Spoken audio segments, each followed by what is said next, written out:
dulu saya menyanyikan pujian ini waktu Pak Des tugas di Bali. Waktu itu Pak Des tuh GM-nya nggak memperbolehkan untuk dia pergi ke gereja. Jadi waktu itu saya belum bisa setir mobil, Glenn itu masih kecil. Jadi saya ke Denpasar harus beribadah. Saya tetap harus beribadah. Saya bilang, Pak Des nggak beribadah, dia ada di hotel. Jadi tekanan demi tekanan yang diberikan oleh GM-nya, saya tetap pergi beribadah. Saya harus naik taksi, waktu itu belum ada Grab ya, jadi saya naik taksi berdua sama Glenn. Jadi setiap sore kami naikkan pujian ini, kami katakan, Bapa Engkau sungguh baik, tidak pernah terlambat pertolongan-Mu. Dan puji bagi nama Tuhan, Tuhan tetap pelihara kehidupan kami hingga sampai pada saat ini. Saya percaya apapun yang saya alami saat saya dekat sama Tuhan, berseru kepada Tuhan dan tetap mengatakan Tuhan Yesus baik, pertolongan Tuhan itu tidak pernah terlambat dalam kehidupan kita. Amin. Amin. Nah, sore hari ini sebagai anak-anak Tuhan, sebagai orang yang percaya kepada Tuhan, kita itu harus mengikuti contoh dan teladan dari Tuhan Yesus waktu dia hidup di dunia ini. Bagaimana kita bisa dibilang anak Tuhan, kita bisa dibilang orang percaya sama Tuhan Yesus, tapi kita itu tidak mengikuti teladan yang Tuhan berikan dalam kehidupan kita. Hari ini kita akan belajar bersama-sama ada satu kebiasaan Tuhan yang sebagai anak-anak Tuhan harus kita contoh dalam kehidupan kita. Itu kebiasaan Tuhan itu tidak sukar, tidak sulit. Cuman masalahnya sekarang ini kita mau atau tidak. Kadang-kala hal yang satu ini mudah, tetapi kita malas untuk melakukannya. Tahu apa itu kebiasaannya? Tahu Mbak Citra? Mas Agung tahu Mas? Ya betul. Berdoa. Gampang kan berdoa, tapi seringkali kita malas untuk melakukannya. Nah, sudah hampir berjalan 2 minggu ini. Waktu itu gereja kami nggak bisa ibadah offline karena banyak tetangga, ya bukan jemaat yang kena, banyak tetangga di gereja yang nggak deket-deket banget sih, itu banyak yang kena. Jadi kami menghormati sebagai anak Tuhan, memberikan contoh bagi mereka. Kami nggak beribadah, kami ibadahnya lewat kita mengirim video. Kemudian saya tanpa bilang sama Pak Dias, suatu siang saya bilang saya ngomong sendiri dalam hati, ini kasihan jemaah. Mereka kan kita cuma ada doa setiap hari Jumat. Ini kita sudah nggak pernah ibadah. Akhirnya saya bilang sama Kak, Dek, ayo iringi Mama nyanyi. Mama mau menyembah Tuhan. Terus Mama rekam, Mama kirim ke jemaat-jemaat. Dan puji Tuhan, sampai saat ini masih jalan ya doa penyembahan itu. Bahkan Pak Nurul, Mbak Desi, Mbak Citra minta rekaman itu. Ya saya berharap ya apa yang saya buat ini cuma mengajak jemaat juga saudara-saudara di sini yang kalau yang mau itu adalah sebagai sarana kita untuk menyembah Tuhan. Lebih banyak waktu kita untuk berdoa kepada Tuhan. Di sana dalam rekaman saya itu kita menyembah Tuhan cuma beberapa menit. Terus saya mengajak jemaat untuk doa syafaat. Kayak begitu yang saya lakukan. Jadi kalau misalnya Bapak Ibu di sini ada yang butuh bantuan doa, bisa sampaikan ke saya. Nanti saya ngajak jemaat untuk doa syafaat. Menyebut namanya Bapak Ibu Saudara yang membutuhkan bantuan doa. Nanti akan saya bawa di dalam doa. Nah, Tuhan Yesus, dia itu waktu hidup di dalam dunia ini, dia itu selalu memberikan waktunya untuk bersekutu dengan Tuhan. Dia selalu memberikan waktunya untuk punya hubungan yang intim dengan Bapanya yang di surga. Dia mempunyai waktu-waktu yang khusus untuk bertemu dengan Tuhan, mencurahkan isi hatinya di hadapan Allah. Tuhan Yesus itu bukan orang yang nggak ada kerjaan. Tuhan Yesus itu berdoa bukan karena dia itu juga sibuk. Tuhan Yesus itu berdoa bukan untuk pengisi waktu. Tapi Tuhan Yesus itu dimanapun dia selalu menyempatkan diri untuk berdoa. Kita baca ya, kalau Tuhan Yesus itu berdoa bukan karena nggak sibuk, bukan pengisi waktu. Kita baca dalam Lukas 5 ayat 15 sampai 16. Siapa yang Mbak Citra dan Mbak Saya sudah baca ayat Mbak.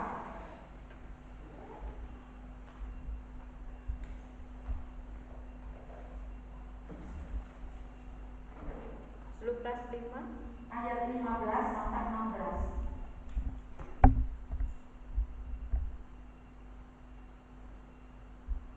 Lukas 5 ayat 15 sampai 16. Tetapi kabar tentang Yesus makin jauh tersiar dan datanglah orang banyak berbondong-bondong kepadanya untuk mendengar dia dan untuk disembuhkan dari penyakit mereka. Akan tetapi ia mengundurkan diri ke tempat-tempat yang sunyi dan berdoa. Nah, itu orang banyak datang untuk ketemu sama Tuhan Yesus. Orang banyak datang mau mendengarkan firman Tuhan. Orang banyak datang berbondong-bondong mau meminta pertolongan, meminta kesembuhan dari Tuhan. Berarti Tuhan Yesus itu sibuk kan? Gak mungkin orang mau mendengarkan firman Tuhan terus Tuhan Yesus diam aja, mingkem aja, gak mungkin kan? Tuhan Yesus pasti memberitakan firman Tuhan. Waktu dia menyembuhkan pun dia ada tindakan, ada yang dia lakukan. Tuhan Yesus sibuk. Kalau kita baca di beberapa Injil, Tuhan Yesus itu sibuk dari dia bangun tidur sampai malam itu Tuhan Yesus sibuk. Tetapi di sini kita baca dia mengundurkan diri ke tempat yang sunyi untuk berdoa. Jadi Tuhan ke tempat sunyi bukan melarikan diri karena capek, bukan. Tuhan melarikan diri. Tuhan ke tempat sunyi itu untuk berdoa. Nah, kita lihat ada kebiasaan dari Tuhan bangun sampai malam hari. Apa sih yang Tuhan lakukan? Kita mau baca Mbak Citra lagi ya Mbak, dalam Matius 14 ayat 35.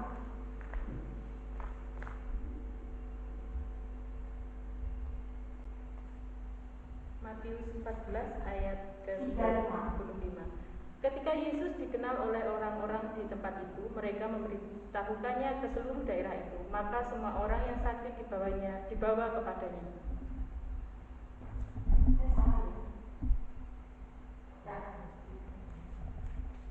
Benar Mbak, Matius 14 ayat 35. Iya. Oh, saya salah tulis ayatnya. Nah, yang saya maksudkan itu nanti di sana isinya itu pagi-pagi benar Tuhan Yesus itu sudah bangun untuk berdoa. Pagi-pagi waktu hari masih gelap. Tadi saya tanya Pak Des, kira-kira itu kalau di dalam pelajaran teologi itu kalau pagi-pagi masih gelap itu kira-kira jam berapa? Pak Des bilang itu jam 4 pagi. Nah, saya sering ya, saya pernah bilang kan kalau Senin pagi itu saya ngantar Glenn turun ke bawah, kami dari Kotex itu setengah 4. Waktu perjalanan itu saya sudah panik menemukan saudara-saudara kita umat muslim itu sudah siap-siap ke masjid. Mereka sudah siap-siap untuk menghadap Allah mereka. Mereka sudah siap-siap untuk berdoa, untuk sembahyang. Sedangkan kita ngapain?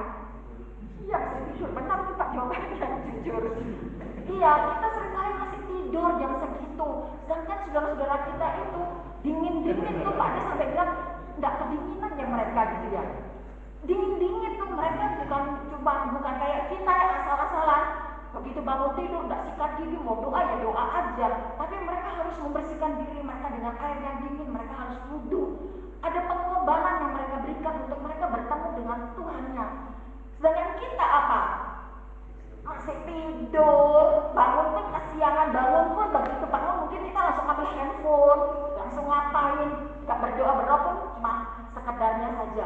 Tapi ini Tuhan memberikan teladan yang baik. Pagi-pagi benar waktu masih gelap, dia sudah bangun menghadap Bapanya yang di surga.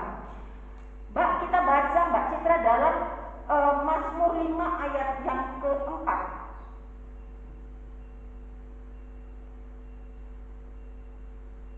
Mazmur 5 ayat yang keempat. Tuhan, pada waktu pagi Engkau mendengar seruanku, pada waktu pagi aku mengatur persembahan bagimu, dan aku menunggu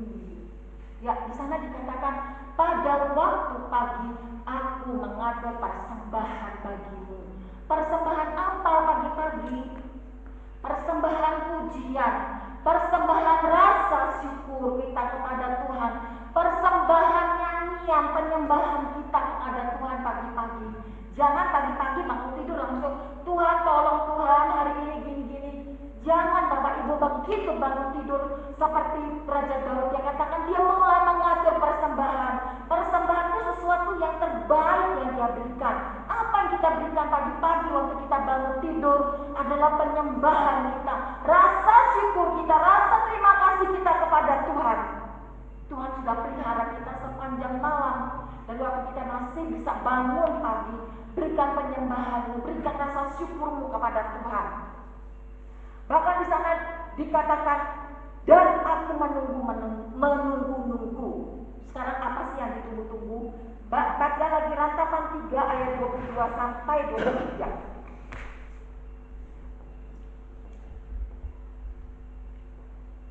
Ratapan 3 ayat 22. Tak berkesudahan kasih setia Tuhan, tak habis-habisnya rahmat-Nya. Selalu baru tiap pagi, besar kesetiaan-Mu. Ya, itu yang kita tunggu-tunggu di bawah kaki Tuhan. Waktu kita bangun tidur, waktu kita mengatur persembahan, waktu kita memberikan penyembahan kita kepada Tuhan, ada yang kita tunggu-tunggu. Di sana dikatakan kita menunggu rahmat Tuhan, kita menunggu berkat dari Tuhan yang selalu baru setiap pagi. Setiap pagi, ya betul, rahmat Tuhan tersedia dan tercurah di saat kita hendak memulai hari kita yang baru. Seperti itulah indahnya kalau kita bangun pagi, memberikan penyembahan kita, memberikan persembahan, rasa ucapan syukur kita kepada Tuhan. Itulah indahnya, sudah ada rahmat Tuhan, ada berkat Tuhan yang baru yang Dia sediakan bagi kita. Semalam sudah berlalu, Tuhan, pagi ini kita masih bisa bangun, kita masih bisa bernafas, kita masih bisa menghirup udara yang segar, bukan udara yang berasal dari selang oksigen itu loh, bukan seperti papa saya waktu saya dibilangin papa saya masuk ICU, saya kira dia biasa-biasa aja, ternyata dia sudah pakai ventilator, sudah mangap, sudah saya sampai nangis-nangis. Bukan kayak gitu saudara-saudara. Apa saudara-saudara mau nunggu pakai ventilator dulu baru Tuhan bersyukur, Tuhan terima kasih, mau nunggu seperti itu? Selagi kita bangun, Tuhan begitu buka mata, menghirup nafas yang segar, berikan pertama kali ucapan syukurmu kepada Tuhan. Terima kasih Tuhan, nafas baru itu, udara yang segar itu masih boleh aku hirup hingga saat ini. Saudaraku, kita bangun bukan dengan nafas yang dari selang tadi saya bilang, tapi Tuhan memberikan kita kekuatan, Tuhan memberikan kita semangat dan gairah yang baru. Tentu saja disertai dengan berkat dan rahmat yang baru. Ayat Alkitab katakan berkat Tuhan, rahmat Tuhan selalu baru. Bukan berkat rahmat yang basi, yang sisa-sisa kemarin, yang sisa yang sudah nggak dipakai. Bukan itu saudara-saudara. Begitu baiknya Tuhan, begitu kita buka mata, Dia sudah memberikan rahmat-Nya yang baru bagi kita. Sekarang tergantung, mau nggak kita terima berkat Tuhan yang baru di dalam kehidupan kita. Sangat-sangat disayangkan kalau kita melewatkan pagi itu, melewatkan saat kita bangun tidur itu, melewatkan penyembahan pujian kita kepada Tuhan. Berarti kita melewatkan berkat Tuhan, rahmat Tuhan yang baru dalam setiap kehidupan kita. Kayak roti yang kita beli apa? Fresh from the oven. Wah, baru, segar yang Tuhan sediakan bagi kita. Dia tidak pernah memberikan yang bekas atau yang sisa-sisa kepada kita. Sama waktu bangsa Israel, Tuhan berikan mana? Tuhan berikan yang terbaik, Tuhan memberikan yang masih baru. Seperti itulah kasih Tuhan kepada kita. Jangan biarkan begitu bangun tidur kita mulai memikirkan apa sih yang harus aku kerjakan hari ini. Mulai memikirkan masalah-masalah kita. Itu tidak akan bertambah baik keadaan kita, Bapak Ibu Saudara. Tapi begitu kita memberikan waktu kita kepada Tuhan, kita berdoa, kita menyembah, mungkin kita belum mendapat jawaban, tetapi ada sesuatu kekuatan baru yang Tuhan akan berikan kepada kita. Yang kedua, Apa yang Tuhan lakukan setelah pagi hari? Doa. Sebelum melakukan aktivitas, Tuhan berdoa. Selanjutnya kita lihat dalam Matius 14 ayat 23. Tolong Mbak Citra. Matius 14 ayat 23. Dan setelah orang banyak itu seluruhnya pulang, Yesus naik ke atas bukit untuk berdoa seorang diri. Ketika hari sudah malam, ia sendirian di situ. Malam pun mengakhiri hari itu, Tuhan pun berdoa. Bukan pada waktu pagi saja, pada waktu mau mulai sesuatu saja kita berdoa, kita mengucap syukur sama Tuhan. Tapi waktu kita mau tidur pun jangan lupa berikan waktu. Mungkin gak bisa lama-lama ya, mungkin sudah ngantuk 5 menit saja kalian menaikkan pujian saja kepada Tuhan, itu sudah berupa penyembahan kepada Tuhan.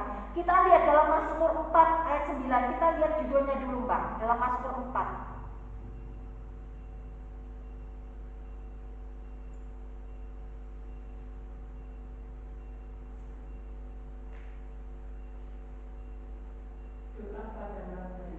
Ya, ayat 9-nya Mbak Citra.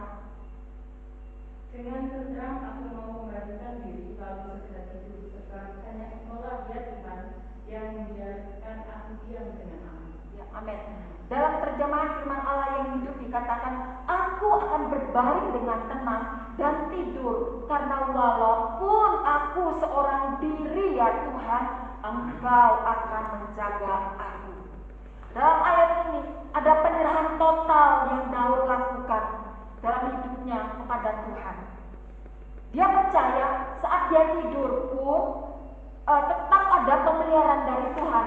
Malah dalam Mazmur 127 ayat 2, begitu dahsyatnya Tuhan, tidur pun Tuhan memberkati kita. Tapi jangan tidur-tidur terus, jadi tidur aja deh biar Tuhan berkati. Enggak ya saudara-saudara. Meskipun kita waktu malam hari, waktu kita menyerahkan hidup kita di dalam tangan Tuhan, Tuhan tetap pelihara hidup kita, tetap ada berkat-berkat yang Tuhan berikan bagi kita. Asal malam sebelum tidur itu berikan waktumu untuk menyembah Tuhan. Jangan enak-enak aja. Jadi ada harga yang harus kita bayar, yaitu menyembah Tuhan. Di sini dikatakan dalam terjemahan firman Allah yang hidup, waktu aku seorang diri, Tuhan menjaga aku. Biasanya yang paling kita takuti malam-malam itu kan ada apa? Ada tiba-tiba ada yang sakit, ada sesuatu masalah yang pokoknya kayaknya nggak ada orang yang bisa bantu kita waktu malam itu betul-betul menakutkan deh. Tapi waktu kita menyerahkan hidup kita malam itu ke dalam tangan Tuhan, Tuhan pelihara hidup kita.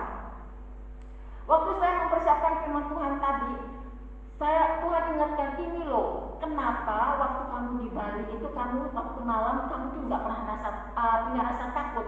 Waktu itu Pak Des kerja di Swiss Bell Jayapura. Saya di Bali cuma bertiga sama anak saya, waktu itu masih kecil. Glenn tuh mungkin SD kelas 6 mungkin, atau dia SMP kelas 1, saya lupa. Itu setiap malam Bapak Ibu, waktu kami belum punya rumah di sana, rumah kami ngontrak. Temboknya itu pendek banget. Terus rumah itu nggak ada tralisnya, pintunya itu kok dijebol-jebol beneran. Itu pintu lama. Tapi ibu mertua saya sampai takut. Dia bilang, kamu nggak takut ya? Enggak Bu, saya bilang kayak gitu sama ibu. Tembok itu pendek banget, itu kok maling masuk habis dia saya. Tapi saya sering bilang waktu itu sama Pak Dias, malah waktu anak-anak saya kalau sakit, saya nggak pernah cerita sama Pak Dias. Saya bukan tipe istri yang dikit-dikit lapor ke suami, dikit-dikit ngadu ke suami. Enggak, saya selesaikan dulu apa yang saya bisa. Nanti kalau anak saya sudah sembuh, saya baru cerita. Ini sakit kemarin udah aku obati, udah sembuh. Saya nggak sedikit-dikit saya langsung cerita ke suami. Pasti akan pengaruh lah, namanya dia di Papua di sana, pasti akan pengaruh dengan wah anaknya sakit, istrinya sendiri. Tapi itu firman Tuhan tadi ini mengingatkan saya, ini loh, kenapa kamu nggak pernah takut? Karena waktu kamu sendiri pun, aku tuh tetap pelihara hidup kamu. Jadi waktu saya pindah rumah, pernah tuh tetangga saya bergantian tuh rumahnya kemasukan maling. Itu pun saya nggak cerita sama Pak Dias, saya nggak cerita. Tapi setiap malam nggak ada sedikit pun rasa takut. Bukannya saya Wonder Woman, bukan. Saya nggak tahu dari mana. Dari mana itu Tuhan berikan saya ketenangan. Saya pernah tinggal berdua sama Kal di Bali. Waktu itu Glenn SMA-nya di Malang. Itu pun saya nggak pernah takut, saudara-saudara. Firman Tuhan ini ya dan amin. Di sini dikatakan waktu aku sendiri pun Tuhan memelihara hidup aku. Jadi Mbak Desi, Mas, misalnya kosong tapi jangan takut ya, ada Tuhan Yesus. Mbak Lia juga jangan takut, ada Tuhan. Kita semua jangan pernah takut ya. Tetap ada Tuhan yang melindungi hidup kita. Bapak Ibu Saudara yang terkasih dalam Tuhan, Yesus yang adalah Tuhan itu selalu punya waktu untuk berdoa. Bagaimana dengan kita manusia yang banyak punya kelemahan dan kekurangan? Kita seringkali gagal, kita sering jatuh, kita seringkali kecewa. Masa kan kita nggak bisa punya waktu untuk berdoa, untuk bersekutu dengan Tuhan? Berdoa itu nggak melulu meminta. Bapak Ibu, kita perlu banyak berdoa. Mulai malam ini, besok, dan hari-hari selanjutnya, bukan cuma 1 minggu, tapi selanjutnya, mulailah berdoa. Mulailah banyak duduk di bawah kaki Tuhan, Bapak Ibu Saudara. Di sana kita akan merasa ketenangan. Mungkin Bapak Nias bilang, aku loh sudah berdoa Ibu Tias, masalahku loh nggak selesai. Percaya Pak, apapun yang Bapak doakan, air mata Bapak itu Tuhan tampung. Suatu saat waktunya yang tepat Tuhan pasti akan menolong. Mungkin Mbak Desi selama ini menangis berdoa sama Tuhan untuk keselamatan jiwa orang tuanya. Mungkin saat ini belum terjadi. Adik sepupu saya berdoa 35 tahun untuk papanya. Minggu lalu saya dapat berita papanya sudah terima Tuhan dan dibaptis. Gak ada satupun yang sia-sia di hadapan Tuhan setiap doa dan penyembahan kita. Tapi nanti malam kalau menyembah Tuhan, kalau berdoa jangan karena saya yang suruh. Tuhan Yesus itu memprioritaskan waktunya untuk bersekutu dengan Tuhan, untuk punya hubungan intim dengan Tuhan. Saya rindu kita anggota persekutuan doa sinar kasih menjadi orang-orang yang militan di hadapan Tuhan karena banyak berhubungan intim dengan Tuhan.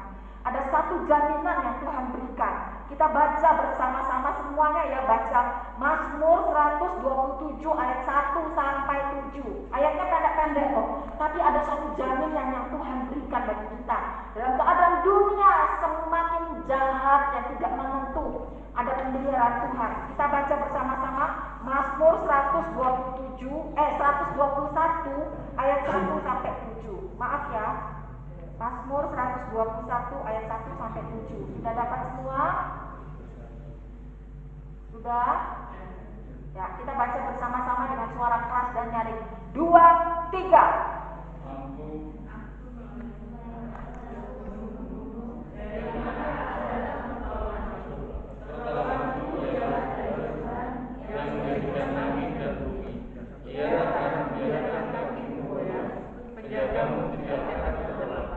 Sesungguhnya tidak terlelap dan tidak tertidur berjaga istana. Tuhanlah biayamu, Tuhanlah naunganmu di sebelah kananmu. Matahari tidak menyakiti engkau pada waktu siang atau bulan pada waktu malam. Tuhan akan menjaga engkau terhadap segala keadaan. Ia akan menjaga engkau. Tuhan akan menjaga keluargamu dari sekarang sampai selamanya. Amin. Bapak Ibu, dalam keadaan sekarang ini pemasmur katakan, kemana aku akan mencari pertolongan? Aku melayangkan mataku ke gunung-gunung, gak ada satupun yang dapat menolong aku. Saya mau katakan hari ini, saat engkau duduk di bawah kaki Tuhan, mungkin tidak ada satupun yang peduli dengan hidupmu. Tapi ini di sini kita dengar ada jaminan yang Tuhan berikan. Tuhan akan pelihara hidup kita. Matahari saja loh Tuhan tidak izinkan menyakiti kita. Ada begitu jaminan luar biasa keluar masuk kita. Tuhan yang bentengi, Tuhan jauhkan kita dari segala macam penyakit. Jaminan kalau engkau memberikan waktu untuk Tuhan. Jaminan kalau engkau mempunyai hubungan yang intim dengan Tuhan. Saya rindu mulai malam ini, besok pagi, selanjutnya hari-hari selanjutnya, terus sampai Tuhan panggil kita. Terus punya hubungan intim dengan Tuhan. Lihatlah pembelaan yang akan Tuhan nyatakan dalam setiap kehidupan kita. Kita sudah pakai selang oksigen, sudah mendapatkan bantuan pernafasan dengan alat yang namanya ventilator. Baru kita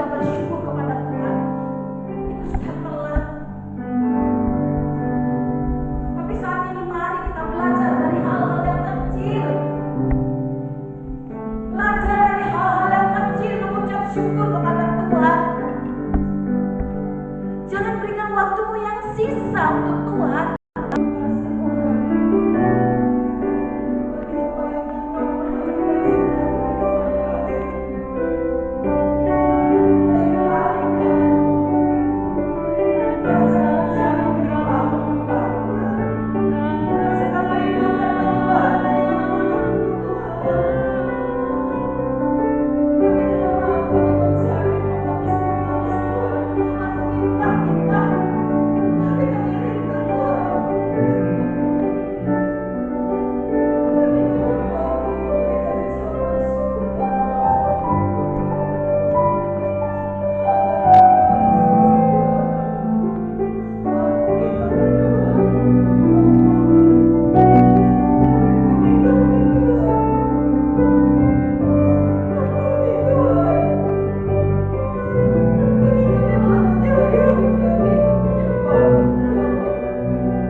Sore hari kami mohon ampun atas dosa kami, Bapak.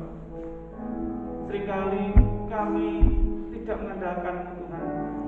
Seringkali kami hanya mengandalkan kekuatan tubuh kami, kekuatan pikiran kami, kekuatan hati kami. Ampuni kami, Tuhan. Saat sore hari ini, Tuhan, firman mengatakan kepada kami agar kami mengandalkan kekuatan doa, Bapak. Ajar kami untuk menjadi anak-anak yang manis, anak-anak yang taat. Ajar kami untuk tetap mengandalkan-Mu, Tuhan. Ajar kami, Bapak. Kami tidak bisa sendiri, Bapak. Kami tidak bisa mengangkat kaki kami sendiri tanpa pimpinan-Mu, Tuhan. Ampuni kami yang selama ini kami merasa egois, Bapak. Hanya mendapatkan pengalaman kami saja, hanya mendapatkan kesombongan kami saja. Ampuni, Tuhan, ampuni kami, Bapak. Tuhan, terima kasih atas firman-Mu yang sangat indah, Tuhan. Kami ingin tetap jadi anak-anak-Mu yang taat kembali, Bapak. Berkati hamba-Mu yang telah menyampaikan firman-Mu, Tuhan. Berkati doa hamba-Mu dalam segala aspek kehidupannya, Bapak. Pelayanannya, hidup nikahnya, Tuhan. Engkau berkati hamba-Mu, Bapak. Biarlah hamba-Mu tetap, oh Tuhan, menjadi penyambung lidah-Mu, Bapak. Terima kasih, Tuhan, terima kasih. Saat lagi, Bapak, kami juga akan kembalikan berkat yang telah Engkau, Bapak. Sucikan tangan kami kembali, Tuhan. Biarkan berkat ini, Tuhan, dapat juga menjadikan kerajaan surga lebih lebar dan lebih lagi. Terima kasih, Bapak. Ini ucapan syukur kami. Biarlah kehendak-Mu yang terjadi di dalam nama Tuhan Yesus. Haleluya. Amin.